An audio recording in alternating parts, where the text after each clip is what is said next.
So I'm a chemical engineer by background. About 20 years ago I got into flow assurance engineering, which is, I guess, chemical engineering for subsea systems. And then from there I proceeded on to be a general subsea engineer and general project manager of engineering projects nowadays. I got involved with SUT probably about 4 years ago now. Joined the committee and participated in a number of their subcommittees, organising evening technical meetings and the like. And just over the last year, basically, I've been the chairman in the Perth branch. Well, we're a multidisciplinary learned body, basically, for bringing together anybody with an interest in subsea technologies, oceaneering and the like. In Perth, I guess, we're mostly in the oil and gas space, a little bit of renewables as well. The benefits of it is mainly, I suppose, probably our training courses and our networking. So we have a number of training courses through the year. We certainly have 5 evening technical meetings through the year where any number of new technologies are rolled out and gives a chance for everybody after those presentations to discuss them and get the real truth behind some of these new technologies. Sure, well, they're more of an industry body, I suppose, so I guess they're more interested in the business aspect of the subsea industry. We're definitely more of a learned body, so we're more focused on the technical aspects of the subsea industry. We have a conference each year for a start. They're sort of premier sort of technical events. So every second year we have an autonomous underwater technology, or AUT, conference, which was just held only a month ago. It was very successful, and pleasingly there's quite a lot of interest now from the Royal Australian Navy in that conference. We had a number of attendees from the RAN there. And every second other year, we have our subsea controls down under conference, which is mainly focusing on subsea control systems. Below that, then we have a number of technical training courses, like I mentioned. Well, worldwide, we have about 150 corporate members, probably 2,500 individual members.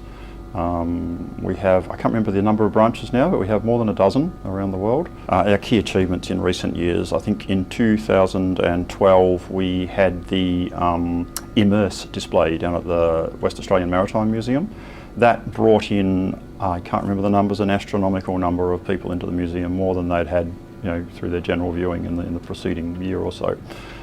So that was a fabulously successful event, and we hope to do that again in the not too distant future in the next few years.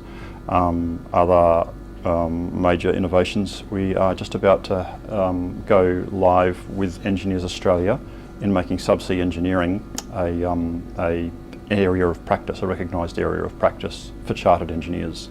So hopefully in 2020 we'll start to see a number of CPEng subsea qualifications for people who pass the Engineers Australia criteria and also pass our subsea engineering criteria. That we'll see that coming out over the next few months, I should hope. Yeah, well, there's a number of large projects underway at the moment. If not sanctioned, then certainly maybe sanctioned within the short term, in the next sort of year or so, or year or two. But I think certainly I believe Chevron has their Gorgon Stage 2 development, which is underway right now. I'm aware of Woodside Scarborough development, which is also full steam ahead. I think Woodside Browse project is maybe coming up sometime next year if they go ahead with that.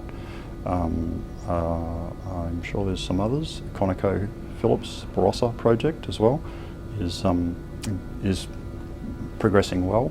So hopefully we'll see a number of these projects get their final investment decisions in the not too distant future, or some already have. And so I think there's a large number of projects that will require a large number of people in WA over the next few years. We have a highly skilled subsea engineering workforce in WA. I think Perth would be, if you had to name just a few places in the world where you're going to get the highest number of highly skilled subsea engineering skills, Perth would be certainly on a very, very short list. So certainly there's a lot of synergies there. I think as we've seen with the autonomous underwater vehicles, certainly in the civilian industry, those are taking off exponentially over the last few years. And I think there's a lot of military applications there as well. So I think anything that SUT is doing in that space, I think that could also be of great interest to the military. So in terms of equipment vendors and technology vendors, a little bit of that, yes. I don't know that don't have visibility of those things, I suppose. I guess a lot of these things would be happening on the quiet, but certainly a number of defence contractors are members of the Society for Underwater Technology, and they do go across both sectors. Well, we took a conscious decision, at least in Perth branch, and I'd stress SUT obviously is a worldwide organisation, so I'm talking about Perth branch here, but we really wanted to get some more industry diversification, so we were rather oil and gas centric. We took a conscious effort a few years ago to try and introduce other industry sectors into the SUT, and that one of those included defence/navy.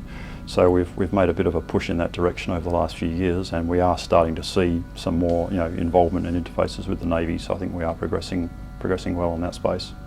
Yeah, so like I mentioned, the Chartered Professional Engineer subsea will be a big step forward in getting formal recognition for our sector. To date, of course, you've only been able to be a civil engineer or a mechanical engineer, chemical engineer, electrical engineer. So I think now we have real recognition for subsea engineering as a separate engineering discipline. So I think that's a big step forward in 2020. And other than that, I guess we're seeing not a massive recovery in the oil price, but it's certainly a lot better than it was a few years ago. And we have, like I mentioned earlier, those projects hopefully in the short term coming up over these next few years. So I think WA should be in a reasonably comfortable space in terms of subsea engineering industry and activity.